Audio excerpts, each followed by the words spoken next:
السلام علیکم. کیا آپ جانتے ہیں کہ امریکہ اور اسرائیل وغیرہ کا مڈل ایسٹ پہ اتنا زیادہ پیسہ لگا ہے، اسپیشلی امریکہ کا. یہ جنگ اگر صرف 1 سال بھی چل گئی نا تو امریکہ سپر پاور سے ختم ہو جائے گا. ایون جو ڈونلڈ ٹرمپ صاحب ہیں، ٹرمپ صاحب کا بھی یہ ہے کہ آگے یہ مڈ ٹرم الیکشن ہونے والا ہے اور ٹرمپ کی جو حالت ہے، مطلب وہاں کے لوگوں میں ایک الگ سا ہی غصہ ہے کہ یار آگے ہی مطلب بے روزگاری بڑھ رہی ہے اور بھی کافی مسائل ہیں. لیونگ سٹینڈرڈ پہلے ہی ٹف ہے، پھر اوپر سے یہ جنگ اور اس کا اتنا زیادہ لاس، تو کنٹری کیسے برداشت کرے گا؟ تو وہاں کے جو لوگ ہیں نا وہ آلریڈی مطلب جو ہے وہ اگر مڈ ٹرم کا الیکشن ہوتا ہے تو اس میں ٹرمپ صاحب ضرور آ رہیں گے.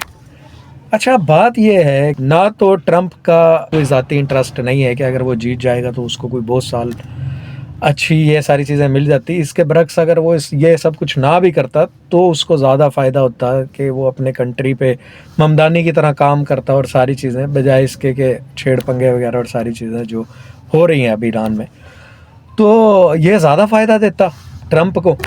اور امریکہ کو بذات ایک اسٹیٹ جو ہے امریکہ، اس کا بھی اتنا بڑا لاس ہونا ہے. اب آپ دیکھ رہے ہیں جیسے اب نئے ہارموز بند ہوئے ہے، اس کے علاوہ جو وہاں پہ فیول انرجی کے جتنے بھی ریسورسز ہیں وہ جو بھی کماتے ہیں سعودیہ یا پورا مڈل ایسٹ ہے، تو اس میں زیادہ تر فائدہ جو ہے وہ امریکہ کا ہی ہے. مطلب امریکہ اس سے بہت زیادہ کماتا ہے.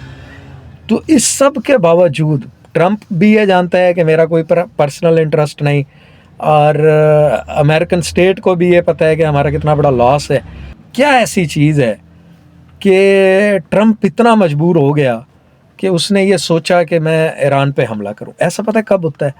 جب بندہ نا کرو یا مرو والی سچویشن میں ہوتا ہے کہ یا تو ہم کر گزریں گے یا ہم مر جائیں. جو وہاں پہ لیڈی ہے، کوئی میں ایک ڈیبیٹ دیکھ رہا تھا انٹرنیشنل، شاید UN وغیرہ کی تھی، تو اس میں وہ جو ریپریزنٹر ہے امریکہ کی، اس سے یہ کوشچن ہوتا ہے کہ آپ لوگ خود کہتے ہیں کہ دنیا میں کچھ ویریفائڈ کنٹری ہیں ایز لائک نارتھ کوریا، تو یہ وہ ملک ہیں جو کسی بھی ٹائم امریکہ پہ ڈائریکٹلی اپروچ کر سکتے ہیں اپنے مسائل وغیرہ سے. ایون آپ لوگوں کا یہ کہنا ہے نا، آپ کی خود کا رپورٹس کا، کہ ایران ابھی اس معاملے میں 2 سال دور تھا. تو ہمیں پہلے اس پہ حملہ کرنا چاہیے تھا یا پہلے ایران پہ حملہ کرنا چاہیے تھا؟ تو مطلب اس کے پاس کوئی جواب نہیں ہوتا. تو آپ سوچیں ایسا کیوں ہے بھائی صاحب؟ ایسا اس لیے ہے کہ امریکہ کے لیے یہ واقعی کرو یا مرو والی جنگ ہے. تو یہ کیوں ہے؟ اس کے لیے آپ میرے یہ سبسکرائب کریں ویڈیو، تو انشاءاللہ آپ کو اگلے شارٹس میں بتاؤں گا کہ ایسا کیوں ہے.